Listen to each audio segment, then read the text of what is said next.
All right, everybody, we're back to the Thunderstock Show. Today's guest is Chris White, freshly shaved beard. First time I met him, he was wearing a Chicago Bears shirt with a big beard. Looked like the apex football fan. Chris has a very interesting set of stories to tell, background, an OG EOS implementer, started 90IO as a co-founder, started System and Soul, tons of other, half a dozen other businesses you've started since. But overall, really cool guy, really cool storyteller. Can't wait to get in.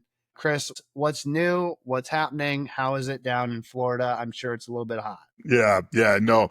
Hence the removal of the beard. Yeah, it was getting too brutal down here. So yeah, no, I was going to tell you I got all clean shaven for this, but the truth is the heat. The heat was getting to be a little too much. And so I'll have to wait till Christmas time now, because every Christmas my wife and I play Mr. and Mrs. Claus for the community. That is one of the perks, I would say, to having a fully gray beard. I am probably not convincing enough to be Mr. Claus, but let's give it another 1,000 podcast episodes. I'll surely be there. Very cool. Very cool. Chris, where did you grow up, and what kind of work did you do, and at what age did you kind of get serious about your career? Yeah.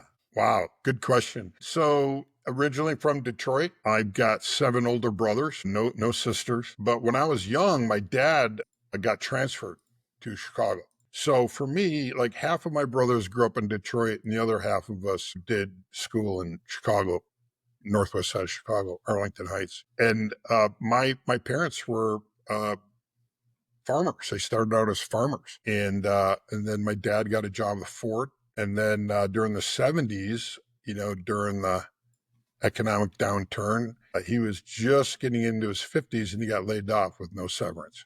And so he didn't waste any time, and he started a business, and then he started another business, and all of us worked for him.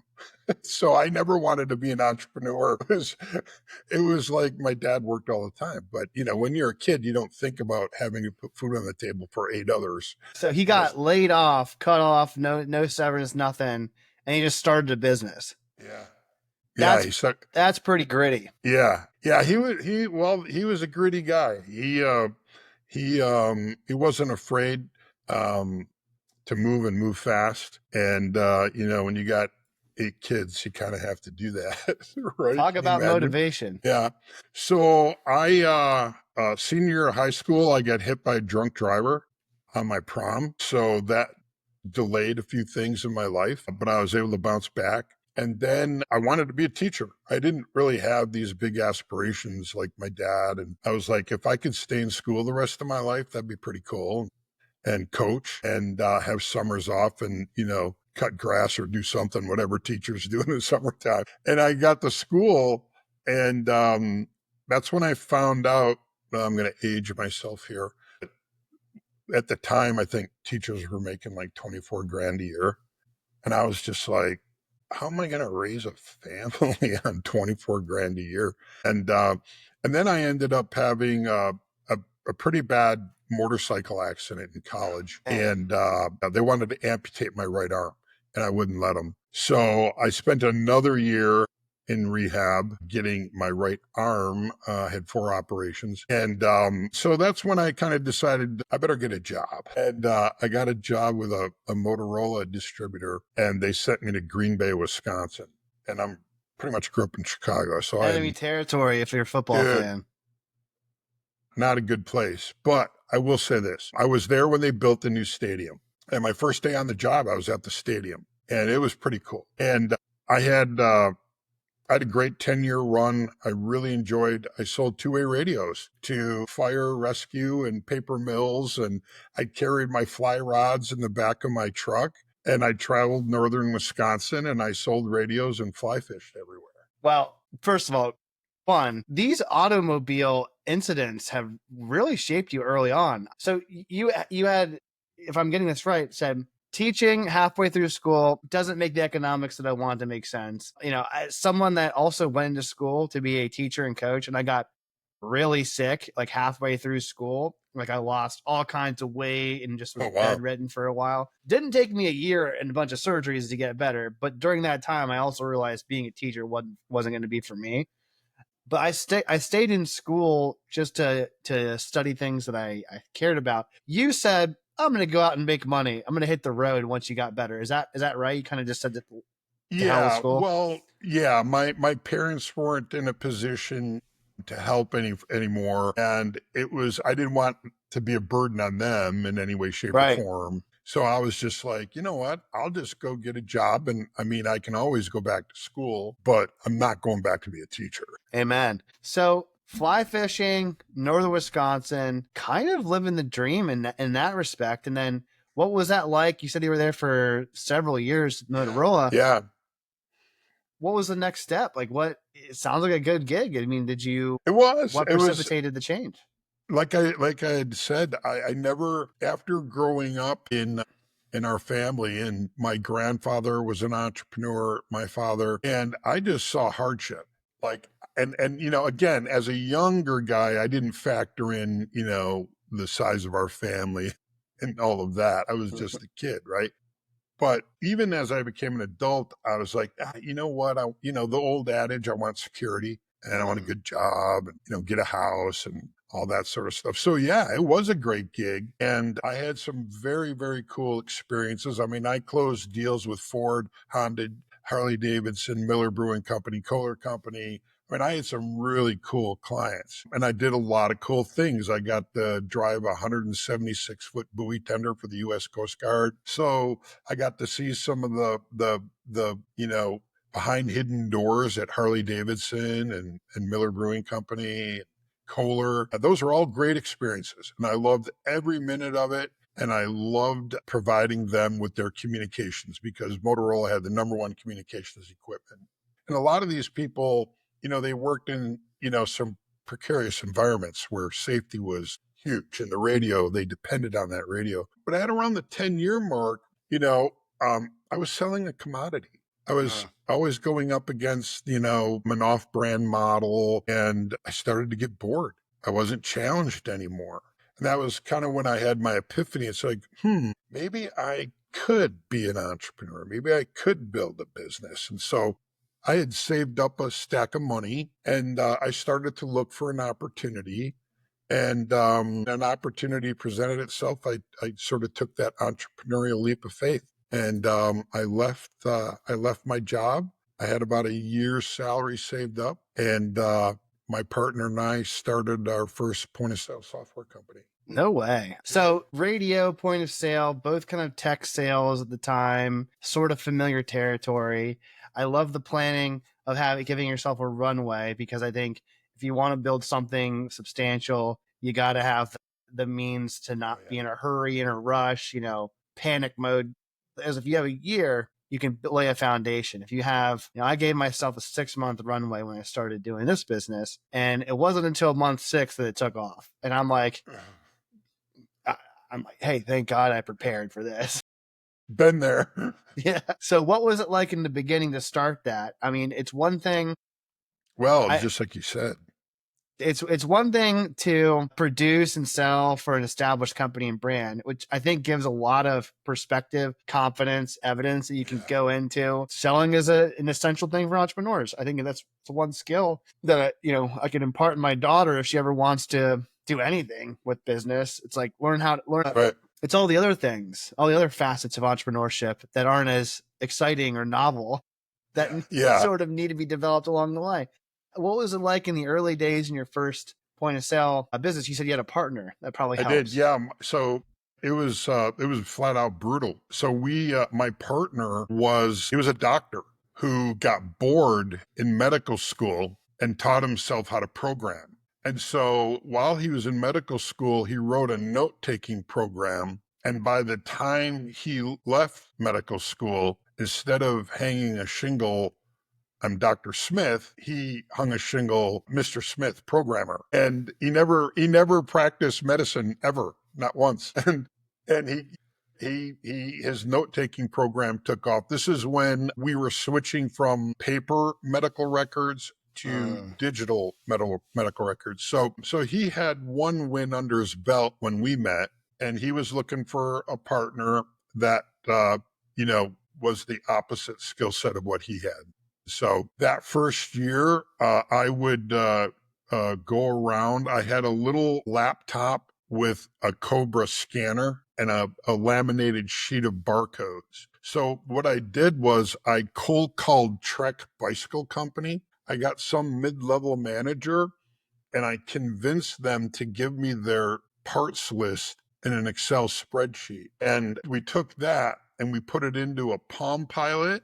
Remember Palm Pilots? And then we had it in our software. So I would physically go into a bike shop, and because they all had DOS software back then, green screen, and they didn't have barcode scanning. And so I'd walk into a bicycle shop, of which there aren't that many in the United States, by the way, and small vertical niche market. Uh-huh. And I just said to the owner, I said, hey, can I show you something about, creating, a sale and then creating a reorder to your supplier? And he was like, what?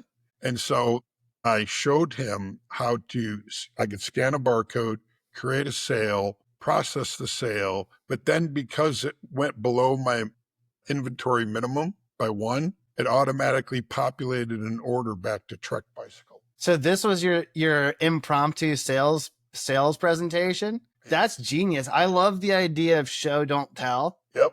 Right? Like, don't take my word for it. Just use your eyes and witness the evidence. Yeah. So the problem was every bicycle owner I talked to loved to turn wrenches, loved to race, but did not really, business was an afterthought. Chris, I'll tell you, where I live in South Central Pennsylvania, there's probably an influx of bicycle compared to the general average. Yeah. The shop that I got my bike in was probably 50 miles away. Little plain community, Mennonite, farm. You wouldn't even know it's a bicycle shop. The guy had all of the sons working there. They were all racers, the most fit people of all time, working on the farm or biking all day. You're going to be, and he used paper and pencil. My receipt was handwritten. This was in 2024. Oh yeah. Yeah. So we, of course, the business owner of that first shop was like, whoa, okay, I get it. But then for the next 5 months, we didn't have the money for me to fly around to go to shows or to do anything. Right. But a new program came available, GoToMeeting. So I started doing, I should mention that when I transitioned, I didn't just cut the cord from my Motorola job. I transitioned over some time, right? And then finally I cut the cord. But when I cut the cord, I had to use GoToMeeting, and I would talk coast to coast, right? That way I could hit everybody and do a demo online. Wasn't getting anywhere. And I'm like, how can you not see this technology? You're running on a DOS-based system that's maybe bomb-proof, but doesn't have the functionality, and it doesn't speak to your suppliers, all that sort of stuff. So my partner and I, we thought, okay, we made a huge mistake. We picked the wrong market. This is really not working out. So I called the owner of that DOS program. I won't say his name or the company software. I called him up and I said, hey, it's Chris White. I think you know who I am because I've been pounding on all your clients' doors. And he goes, yeah, I've heard of you. I said, okay. I said, well, listen, we're going to get out of this market. Would you like to buy our software?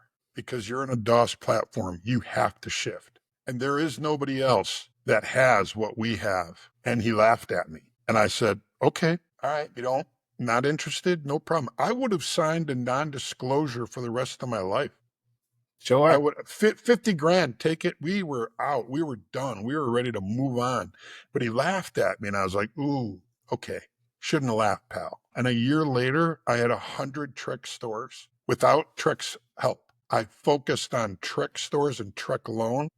And I got 100 Trek stores in my first year. And he just lit a fire under your ass. He sure did. And then the next thing you know, we got a call from Trek. They wanted us to come down. Now, here, this is this is reality, right? I'm a new entrepreneur I don't know what I'm doing. Sure. Right. I'm jumping in both feet first, and I'm going to learn as I go. I took no finance classes in college. I hate math. And so we get called up by Trek, and they want us to come down and meet, with the owner and their senior leadership team. So my partner are like, all right, this is great. It'd be wonderful to be in a partnership with them. So we go down and they put us in this big executive room, and all kinds of people start coming in. And now we're Midwesterners. Most Midwesterners like, hey, how you doing? I'm Chris, Pete, Right. Steve, and Debbie, right? And then we're waiting, and there's 2 chairs at the end of the other table. And we're waiting and we're waiting. And finally, the owner comes in with another guy, and they blow right by me. They don't even say hello. I was going to get up and, they went right by me. They went to the end of the table. I'm like, shake hands, I'm like, that's introduce. interesting. Yeah. I've been in some pretty big boardrooms, and, that's kind of a little bit of, I hadn't seen that kind of arrogance. And so they sit down, and I don't know, I wasn't maybe 5 minutes into the pitch of what we're doing. And the one guy who came in with the owner, he leans over, says something. And then the owner said something like, what's your last 3 years EBITDA? And I said, well, I didn't come here today to share that information. Today is our first meeting. We're getting to know one another. And if things go well, then, we'll progress down that road. And so I've been in situations like that many, many times. And, I never give up information that I don't want to give up. And so we finished the meeting. And when we walked out of the building, my legs were shaking. My stomach was sick. And I was like, oh my God, what is this word he used? Ibidabadoo. I'm like, what? And so I called my accountant. I'm like, hey, I just got out of the Trek meeting, and it was the CFO, of course. And he wants to know my last 3 years, Ibidoo, da. And she goes, did he say Ibida? And I go, yeah, that's it. And she goes, okay, earning for tax amortization. I'm like, what's that? What? Yeah, what?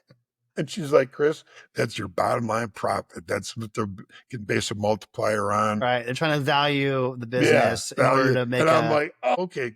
I said, well, listen, I need a crash course in Finance 101. And ever since then, and this is true, right? I have, even in 90, we have our scorecard, and every metric has a definition to explain, because not everybody has the same financial acumen, right? And those of us that aren't good at math or whatnot, we're embarrassed by that. Hey, and look, so I get it. for me, it's like, I'd rather just throw myself into the fire and be embarrassed. I'm going to learn, and I'll be on, kind of like a buffalo, right? When you see a storm, they all herd together and they run towards it and they get on the other side. That's kind of what I've done, getting through my health challenges and just being an entrepreneur. Yeah, it's funny because people that search for a shortcut to try and circumnavigate challenges, it's like the hard way is the shortcut. Like, the sooner you confront the challenge and deal with the danger, the sooner it's over, kind of a thing. I've seen that time and time again. In fact, the first time I had a marketing job, I was working very closely with their controller and their COO type, their finance guy. Go in his office, and I'm like, this guy hates me. Like, I think I'm in trouble. He's like, well, business is great. We're going to acquire a brand. I was like, great. What do you mean acquire a brand? I didn't know what mergers acquisitions were. Right. And he was like, oh, we're just going to take this, we're going to dissect the financials and look at their EBITDA multiple and give them a fair offer. I'm like, way over my head. And then a couple of years later, I'm working in PE, and I'm like, well, thank God I sat in this guy's office for many, many times to understand how he's looking at companies, so I can at least pretend, or at least have, carry on a conversation with a finance guy. But the first time, I felt like I was going to grade school and, they were speaking Mandarin or something. Well, that's the great thing, right, about being an entrepreneur. Most of us, anyway, I'd say 90+% of us, we're curious and we want to learn. And if you don't ask, you don't know. Well, the other thing I want to loop back to is your original ambition to be a teacher and coach. What did you want to coach? What did you want to teach? And how had that resurfaced time and time again in your entrepreneurial journey, which I want to definitely hear about that path. I probably would have taught history, English, and I would have coached all 3 sports: football, basketball, baseball, if I could. Yeah, I think it's funny. I talk to people from all around, and they're like, "Oh, would you have taught French? Your mother was French." I was like, I can't speak more than elementary French." Like, "Oh, you would have taught English?" I was like, "Yeah." To English speakers, it's like, well, yeah, it's not a foreign language. There's a lot to unlearn. Teaching English is not just grammar. It's not just this. There's logic behind it. There's rhetoric. It's how you say things. It's the story. It's the culture. But I was a philosophy major, and philosophy, philosophia, is love of knowledge. And I think that entrepreneurs are kind of modern. It's a mix between philosophers and athletes. You're a performative lover of knowledge. If you're not curious and you're not willing to risk it out there on the field, you might not GWC the seat. You might not have the DNA. And the nice thing is, people can learn how to be brave and learn how to be tough and learn how to be curious. But if you have a natural proclivity toward it, and you might as well run towards the storm like a buffalo. Yeah. Yeah. I think it takes, and you got to, obviously you have to have a high tolerance for risk. It's not easy, right? As you know. Nope. But as you've seen with your family's entrepreneurial, you've seen the pain and the suffering. But oh yeah, with enough of that, it's, someone I talked to says paying down the dumb tax. It's like the sooner you pay down your dumb tax, the sooner you don't have to pay it anymore. Yeah. I just like, to your point, habitual learning, stay curious, be open. I like meeting and talking to a lot of entrepreneurs and hear their stories as well. There's all kinds of cool stories out there. I don't know how cool mine is. It's been a fun ride and I'm not done yet. I mean, I've primarily been in SaaS, but after selling the software, the point of sale company, that's when I started to get into coaching. We had a couple good runs, and then my partner and I went separate ways. He wanted to go one way, I wanted to go another. And that's when I started to really get into coaching online with business owners, actually with my wife. We started an online medical education program for podiatrists. Huh. Yeah. We wrote seemingly random, but very intriguing. Yeah, well, after the bicycle software, which point of sale software, after that, we did electronic medical records, my partner and I, for podiatrists, another small vertical niche market. So we like to, when you focus on the small vertical niche markets and you just listen to them and you find out what their needs are pretty quick. And if you can solve those, you're darn right. And that's what we did. And we had a lot of success in podiatry. And met a lot of great people. And eventually, someone came along and was just like, hey, we love your IP. And that's when I wanted to stay in podiatry, because with podiatrists, they can dispense products and they get paid, right? So shoes, braces, all that kind of stuff. But the problem is there's coding behind all of that. And you have to know how to code so that you get paid properly, and you got to pass audits and all that stuff. And a lot of these products too were for diabetics. And my wife is a type 1 diabetic. Really? Yes, 53 years, since she was 7 years old. And she's a emergency room nurse by education and trade. And she became a diabetic educator, if you will, especially around wound care. And so... Really? Yeah, because diabetics, they don't heal as fast. Like an open wound on a diabetic will stay open longer than it will in somebody without diabetes. And so we started a company where we became sort of the educational division of the podiatric office. And so we would train their staff on not only the products themselves, but to make sure the coding is correct so that they get paid and they can pass an audit. And if you've ever worked in the medical industry, you have front office, back office. Chris, I actually know a guy that does wound care for podiatrists. So after the show, we'll debrief. That's why I'm so intrigued. Go on. Yeah, I've got a variety, right?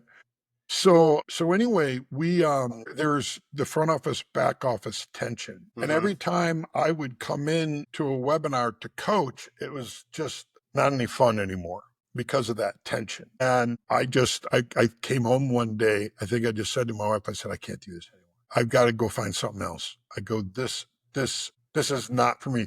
What we've created is really cool, but I'm having difficulty dealing with the tension between back and front and people not willing to come in and be honest and, ask good questions and learn about the products. And There's some problems, I think, that with enough willpower and grit and curiosity and ambition, you can solve them.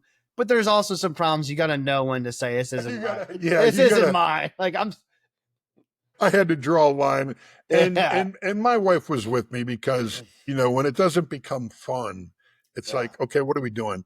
Then you lose the fuel to desire to solve it. Yeah, and and that's when I call it kind of a God tap. I got a little tap on my shoulder, and I got called by a podiatrist one day, and he's like, "Hey, Chris," he's like, "I've been following you in your career," and he goes, "I know you're a great coach. I would love it if you could join my senior leadership team at my organization, because we're going to implement an operating system that I think you could, help us." And I said, "Okay, operating system, like ERP or something? Like you're doing software?" And he goes, "No." He goes, "I'm going to send you a book." He goes, "Read the book and then call me back." He goes, "We're going to probably get started in around 3 months. So no real pressure to get the book done." I said, "Okay, send me the book." So on a Saturday morning, I get this delivery and I open it up and it's this book called Traction, and it's orange. It says Gino Wickman. And I'm like, okay, I've never seen this on the airport shelf. Like I've never heard of it. So what I do with books is I usually go to the end of the book, check it out, and then decide if I want to read the whole book. Yep. So I go to the front of the book, and honest to God, in about 2.5 hours, I just sat down with a couple cups of coffee and I kept going. And I was like, wow, this is pretty cool. Kind of wished I had a system in place in my companies similar to that, but we didn't. And then I got thinking, I wonder if we had a system. I mean, we did good, but could we have gotten a better multiplier? So I just started thinking about all these things. So I called the guy back, and well, before calling the owner back, I called my network and I just kind of waved the book. "Does anybody know this book?" And I got no's. It was probably in a time period, to set the context for everyone listening, early on. It was very early on, yeah. Early on in the book. So it makes sense that it was an unknown thing. Yeah. I'm actually impressed that the person recommending you the book acknowledged it, recommended it, and like was in tune. And I actually, not to be someone that assumes, I thought you were going to say, I called Gino Wickman up. I said, "What's up for this book?" I thought you were going to say that. So I didn't do that, but I called the owner back and I said, "Hey, listen, I called like my network. Nobody knows this system, the author. It's early, but," I said, "I'm all in." I was so curious. I'm like, "I'm all in. I got to do this." And so I joined the senior leadership team and I flew up to Jersey and we did the EOS implementation with an EOS implementer out of Detroit. So one of the very, very first implementers of Gino's. And all of a sudden we get through this. 2 years later, the company, it was a medical supply company, was thriving and high-fiving. It was amazing. And I was like, wow, that was really, really cool. And on the last day, I'm shaking hands and going to say goodbye to everybody and come back to Florida. And the implementer walks up to me and he goes, "Hey, Chris, can I talk to you for a minute?" And I go, "Yeah." He goes, "Chris, I get the feeling when you look at me that you think you can do what I do." And I looked at him and I said, "That's a great recruiting." And the answer is, yeah, I definitely can do what you do. I got the scars to show it because I've already done 3 companies and I went to school to be a teacher. I go, "Why do you ask?" And he goes, "Because I want you to come to Detroit and meet Gino." I said, "All right, I'll do it." Gino's office was 3 miles from the neighborhood my grandfather developed. No way. And where I was born. I thought that he was from Detroit, but I didn't know he was that close to where you were from. Yeah, Livonia. So again, another kind of God tap on my shoulder, like, "Okay, Chris, you got to keep pursuing this." And so I went to the EOS training, and I think to this day, I'm the only implementer to go to his training and actually leave with a lead from Gino. He walked right up to me and he just says, "I can already tell you're going to be a great coach." He goes, "Do you want this lead?" And I'm like, "You have a lead for me? I just learned." He goes, "Do you want the lead or not?" I snatched it from his hand and I said, "It's already closed. They just don't know it yet." And then I closed them. And that was the beginning of my coaching career right there. I was all in. I loved it. It was a great framework. It's a mile wide and an inch deep, but that's what small business owners needed. Well, I mean, you mentioned this before with your pitch with Trek, where it's like, EBITDA who, EBITDA what, EBITDA huh?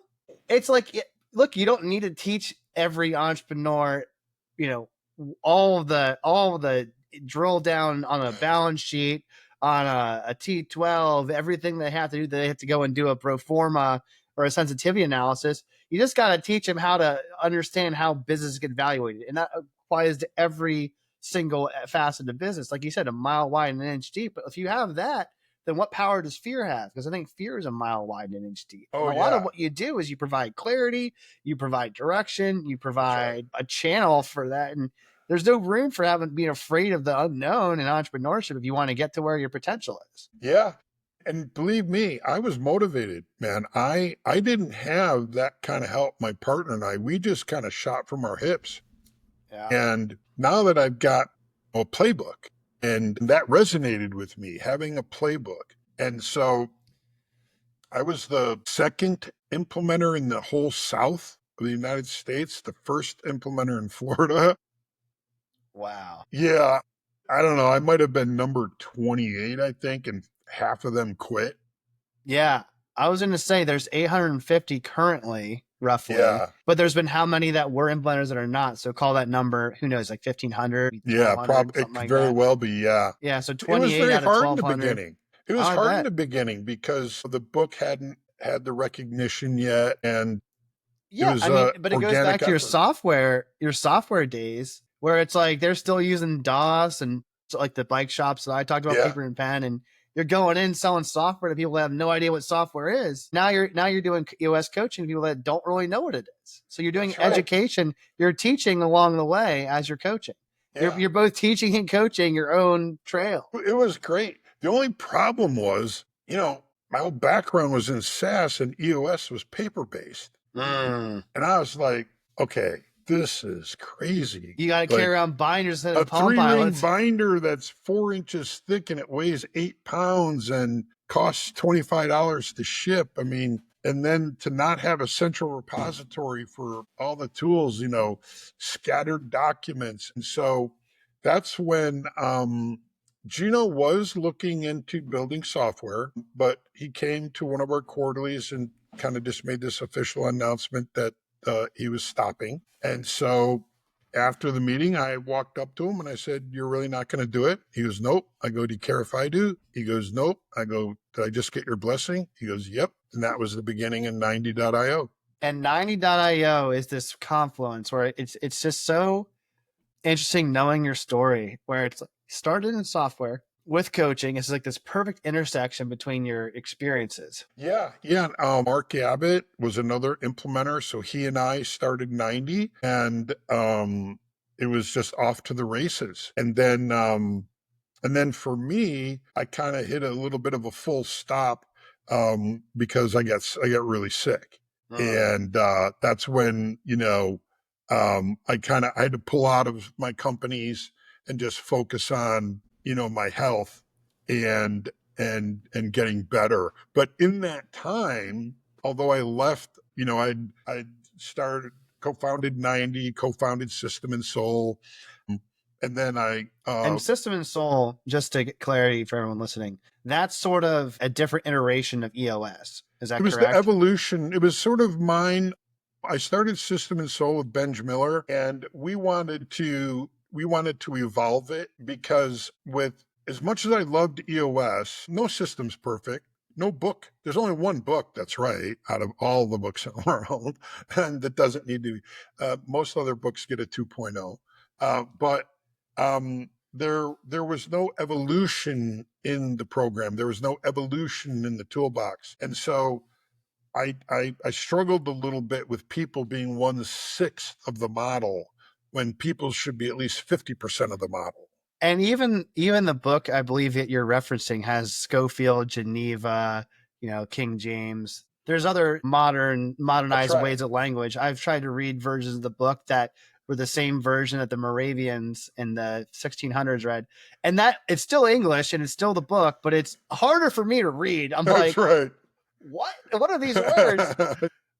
But to your point, it's like every book, even the most perfect of books, right? Yeah. They get updated and iterated for translation purposes Well, throughout and I time. want to make it clear, like I love traction and I love EOS, Of course. and my time there was a huge pivot in my life that allowed Awesome. me. It's where I really got to become that teacher coach that I knew at 14 that I was going to be. I just didn't know I was going to end up teaching executives, right? Yeah. And Yeah. it's and that book is what that system is what gave me that outlet for my unique ability because I really am a teacher and a coach baseline. But I'm also a visionary and I'm also a SaaS guy and I listen to my clients and what they want and need. I think that point, Chris, where people talk about how to one of the lines of thinking or whatever is, if you want to figure out a business, you got to really understand a skill or you really got to understand a product. But I think your line of thinking and one that I've identified with is you got to understand people and the problems they're having more than the skill or the Absolutely. product, Yeah. right? Because if you can have a skill in performative juggling, the best thing you're going to do is work at Cirque du Soleil or some circus act. But if you can, figure out a problem that every juggler in the world has, just as a random aside, Right. then you actually have a business versus just developing a skill. Anyway, I think that you did an excellent job of identifying problems in the market and then coming up with the solution for it. I think Steve Jobs is the only one with the ego, that says I'm going to tell them what they want and I'm going to build it and they're going to buy it. And he wasn't wrong. Because they're not problem aware, right? Some people might not be Exactly. aware they have a problem. And so, the book of 10,000 questions, just be curious. And so that's what I did with the bicycle software. It's what I did with the podiatry software. It's what we're doing now. So coming back to when I got sick, I'm just coming out of it now. So I've been out of work for almost 4 years. But during that time with former clients of mine, we got the exclusive rights to a book called Profit First by Mike Michalowicz. And so we, like what we did with 90, digitizing the book Traction, my partners and I now have digitized the Profit First book. So we have a Profit First app for cash flow management. So all the things that I've been focusing on are for the small business owner to help them get control, but also expose them to more. Like having a limited toolbox of 20 tools seems silly to me. There's a lot of great tools out there. Yeah, I mean, look, 20 tools is great, but what if there's a problem you've identified in the market where there really could be a new tool? Yeah. Yeah. Like, it's awesome that my tool bench at home has all the wrenches and screws and hammers and nails. But what happens if my toilet's leaking? Like, that's not going to be helpful for that scenario. Yeah. Yeah. And I think that comes from well, in my experience, right? I'm 60 now. I just learned this skill from my mother. My mother always, and everybody's probably heard this, there's a reason why God gave you 2 ears and 1 mouth. You should listen twice as much as you speak. That's been drilled into my head since I was a kid and going to Catholic school. And, and so that was one of the good things that carried forward with me. I also carried some of my dad's habits, which weren't so good, but early on in my career. But that advice right there, like, played a huge role in getting into SaaS. Because if you just go to the end user and say, what's not working? What do you need to work? Like, what's your top 3 issues that aren't solved right now? That if we solved them, they would do that. Like, just get into that conversation and they will tell you everything. Amen. Yeah. I'm going through that, not to make it about me, but same, it's an eerie similarity where I have a client that, not my biggest client, one of my favorite clients ever, known him for a long time. He's in a very unique niche and he's just, we had conversations about business. I've been working with him for years and helped him grow. He's to a much better place. And it's just this software program he's on. It has the same problem. And I'm like, you know what? Someday I'm going to make you a solution. Well, right now we're rolling out the beta test for him to try it out. And I'm like, I know your problems very well because I've listened to them for years. Right. And if you have those problems, there's like 12,000 other people that could have the same problem. That's right. So I'm hoping, Chris, and I get inspiration from your story that just listening to someone I care about's problems long enough, we can accurately identify the solutions. Yeah, I mean that's just I mean I knew in the bicycle industry like it was really obvious like you're never going to be able to have this ability to connect to track if you don't.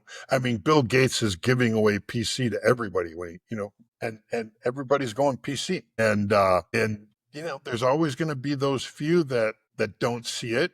I was concerned, it's like Gino was pretty adamant. And I'm like, boy, we really need to provide this. And now there's a bunch of softwares out there, which I think is great. Um, it's a little confusing from a franchise perspective, but I think it's great because there's more than one way to skin a cat, as they say. Chris, I want to dial back to something that you touched on earlier. That you also quoted Steve Jobs, which is a hilarious coincidence. We've both experienced times through our career and our lives where we've gotten seriously sick, seriously injured, and then coming out of that, then have made like pretty profound pivots and changes, right? And I think that there's a quote that says, when a happy person, or I'm sorry, a sad person wants 100 different things and is upset they can't have them. A sick person wants one thing and would be happy if they had it, which was their health back. Right. So the power of focus on getting better also, I think, gives you clarity, because I don't think you get too much clarity without focus. Right. But you have people like Steve Jobs, for example, who gets faced with terminal illness, and then, his career and his mission and his whole, vision changes, right? And I think if Steve, well, he died very much younger than the average life expectancy, but how do you think those health events have helped to shape your vision and your clarity to, get you to where you are today? Well, funny enough, I'm writing another book right now. My previous book was called The Clarity Field Guide, and I wrote that with Benj Miller, and it was a tool that EOS had. They had a tool called the Clarity Break, and it was a blank piece of paper. And the tool was take a pen or paper, go to a quiet place, and write. Well, I got introduced to Stephen Pressfield, who's an author, and I could name a bunch of his books. He usually writes about military Greek, but he also wrote the screenplay, the Legend of Bagger Vance. Stephen Pressfield's a great guy, great guy. And I called him one day. I met him through another client of mine, Lieutenant Colonel Scott Mann. And I was talking to Stephen, and I said, I'm not a writer. Like, we've got this tool that says grab a piece of paper and start writing, and I'm trying to teach my clients this. And he's like, Chris, he goes, let me share something with you. I said, okay, I'm all ears. He goes, I have a routine every morning, and that routine puts me in front of my computer at 10 a.m. And at 10 a.m., I open up a blank Word document. And he says, what's staring back at me? I said, a blank piece of paper. He goes, that's right. And he goes, that's intimidating. He goes, that right there, it's a blank surface. So you're probably asking yourself, what do I write? What do I write about? Who do I write about? And he goes, all you do is pick something, like say, he goes, have you gone out to dinner with your wife this week? I go, yeah, we went out 2 nights ago. He goes, great. Start writing about that. He goes, just pick it up from shaving to, he goes, just start writing something. And he goes, once you start writing, you're beating resistance. He goes, what's happening is your clients are looking at that blank piece of paper, and there's a big capital R on their shoulder. That's resistance. That's the devil. The devil's whispering in your ear, hey, go do anything but write right now. Go to the groceries, walk the dog, go have a cup of coffee, go anything to take you off of your mission to write at 10 a.m. And he goes, the mere act of hitting the keys or writing with a pencil or pen will trigger your brain, and you'll get right back into it. And so I thought about that. I'm like, okay, appreciate that. So I thought of my parents and entrepreneurs. Farmers go through seasons, just like entrepreneurs go through seasons. So we kind of use that as a metaphor throughout the book. But what I did is I created prompts. So I'd have a little a title or a quote from someone famous, and then I'd have a prompt, and then maybe 8 lines. And so you weren't overwhelmed by a 9.5 by 11. You could just do bullets, like make it super simple for an owner, leader, manager, executive, whoever, to just start writing. And the prompt would do that. So that was that Clarity Field Guide. Now I'm going way deeper on clarity, and I'm writing the clarity playbook, because what I've discovered, I've coached over 500 businesses, over 1,500 executives. I'm a 7X entrepreneur, 4 exits, and I've watched and learned from my parents growing up there. So a lot of exposure to the whole entrepreneurial thing. And I can tell you this, there's 3 types of clarity. It starts with identity, your identity. You have your professional identity, and then the company has an identity, right? Then you have priority identity. You have to have clarity around what's important now, right? Your priorities, company priorities, right? Then there's directional clarity. Where are we all going, right? Simon Sinek, why? What's our purpose? Directional clarity. So if you take identity clarity, priority clarity, and directional clarity, and you put those in a Venn diagram, the center's alignment. You get a true north. Yeah.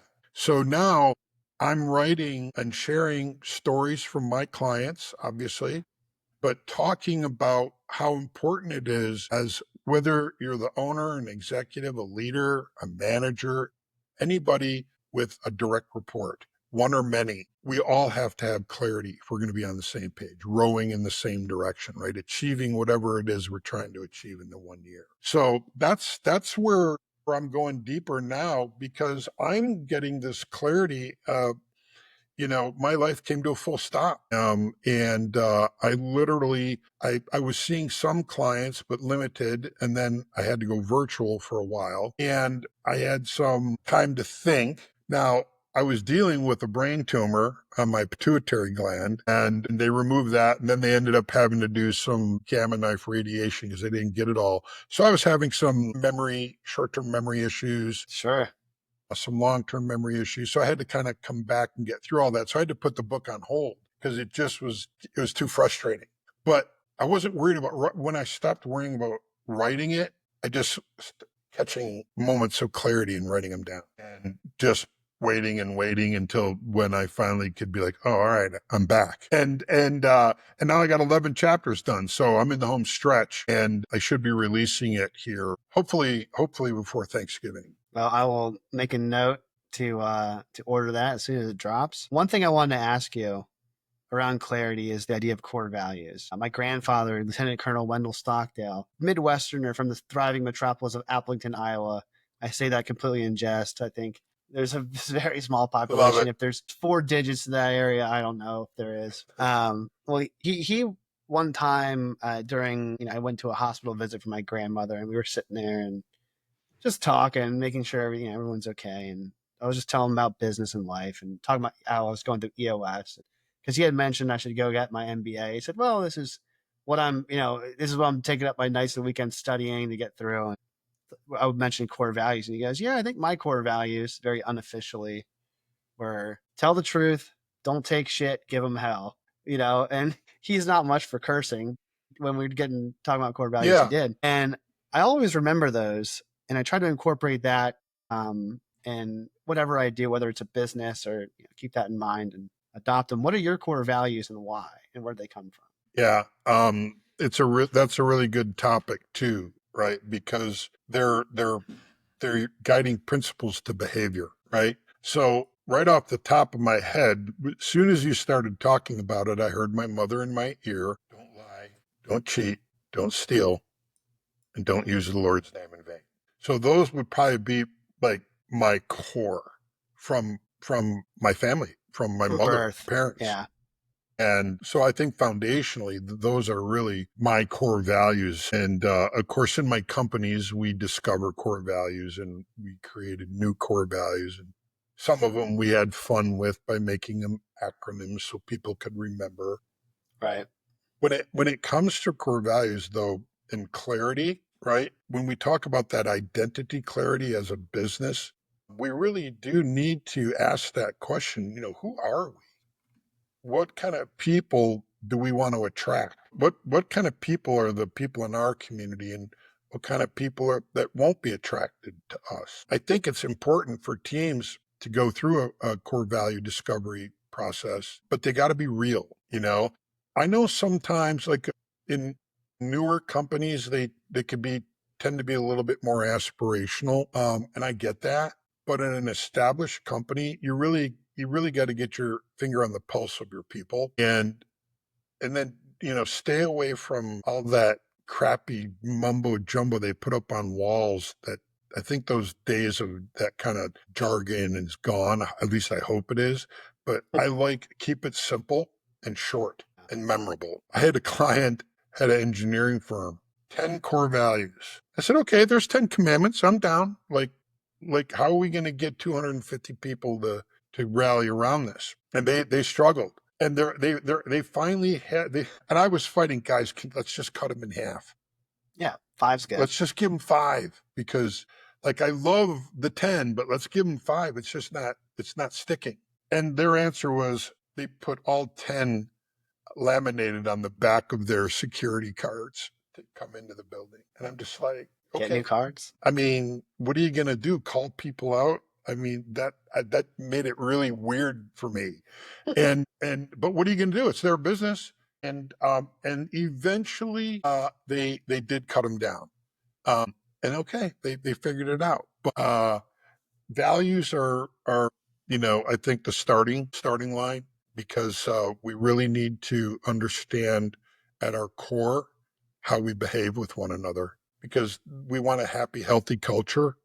People come and go in businesses, obviously, but we want the right kind of people. We want them to stay. We want them to feel like they have a career, but we can't have that if we don't have a sound culture on the pillars of the values. So I want to pivot into one of my favorite parts of the show, the last section typically, which is what I call leave a question, ask a question. So the last guest, not knowing who you are, has a question for you.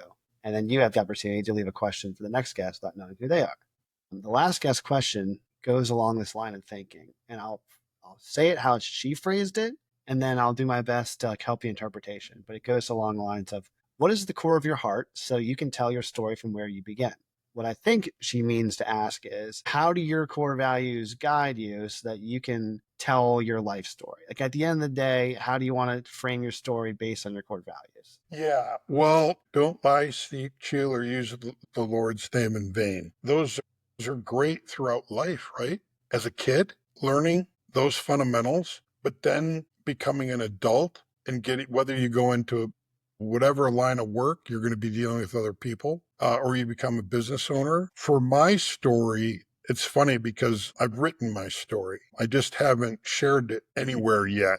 But the story opens with, you're sitting there gripping the steering wheel of your 1978 Pontiac Monte Carlo, and all you smell is smoke and fire. And then I take you through my journey of my life, of my story. And although there may not be a direct correlation like those values that my mom gave me to the question, but they anchored me, right? They anchored me. And especially when you get into business, because you meet all kinds of people and everybody has their agendas, and, some are good and some can be nefarious or whatever. But if you stay true to yourself, I have a strong faith too, and I rely on that. I don't have all the answers, I can tell you that. Every morning I ask for more, but for the answers. But I that's think the opposite of faith is certainty. yeah. And I think the opposite of curious is certainty. So if you have faith and you're curious, that combination increases the likelihood that you'll get to where you want to go. You'll leave a legacy. I think right so. where you want. There's a little bit of stoicism in that, right? I like to read philosophy. I read stoicism, and there's correlations there as well. I think that I try to. My wife and I have kind of instilled these in our family as well. As to expectations, they're pretty simple. My mom. Listen, when you have 8 sons, That's and tough.